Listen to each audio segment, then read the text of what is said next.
Hello everyone, this is Akash and this is my uh, second update in terms of what I've been doing with the Dynalar engine. Um, like I said last time, I would be working on shadows, which I did. And I would like to give you all a quick demo in terms of what all things have changed since last time.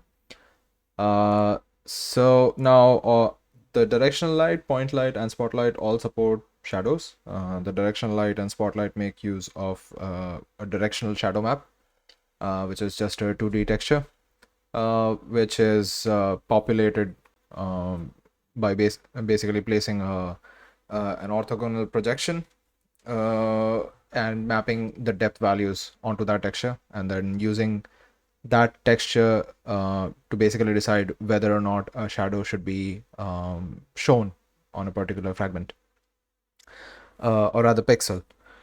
And for Spotlight, I make use of cube map because we have to consider all the directions in case of a point light.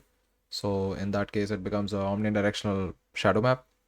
So yeah. So the demo looks like this. So currently we just have ambient light. That's why you are able to see the scene. Let me quickly add a directional light. So this is our first directional light, and it's kind of placed about here so you can see the shadow. And if you change the direction a bit, the shadow also moves based on that.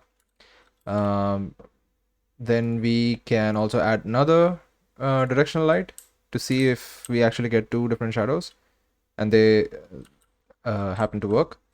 And the color of the shadow is being mixed here because we have another directional light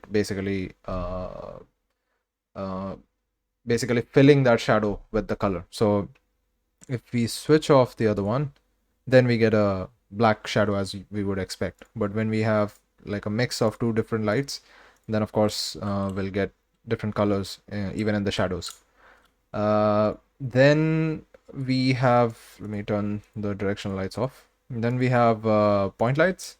So one of the point lights is here and the shadow gets rendered here. And we can have another one. So you get two different shadows.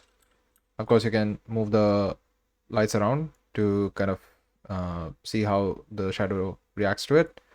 You can, of course, use the directional light while you are using the point lights, of course. This part kind of took me a while to debug.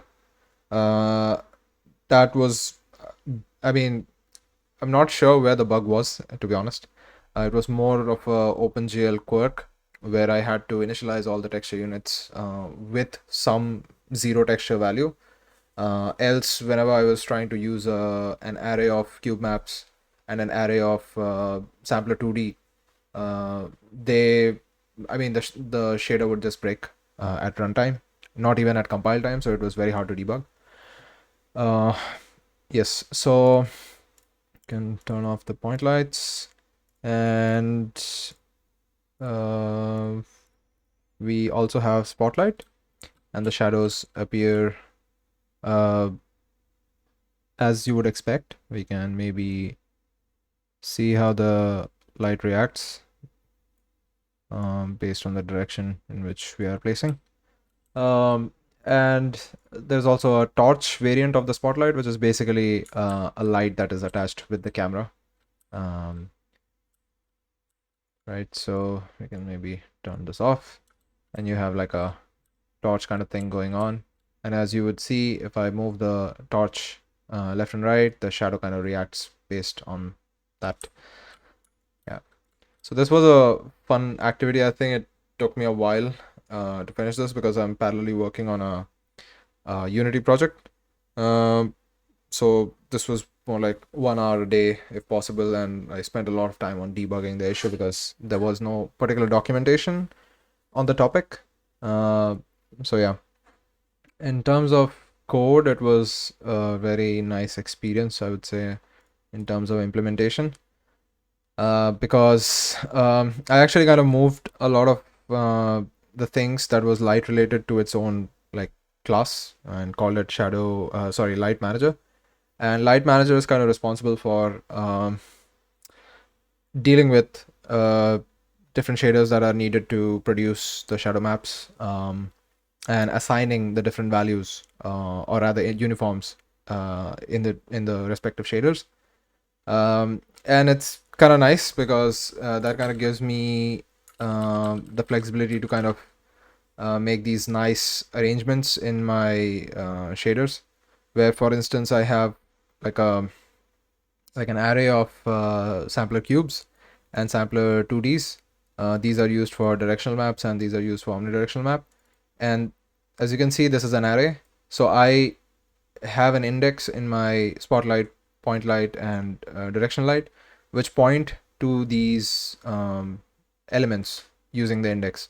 And if I'm planning on not using shadows for whatsoever reason, then I can just assign the value of -1 to the index, and then I just check if the value is less than 0, and I just skip the shadow calculation part completely. So yeah, I mean, this was pretty nice. I think this is one of the complicated bits that I had to do so far.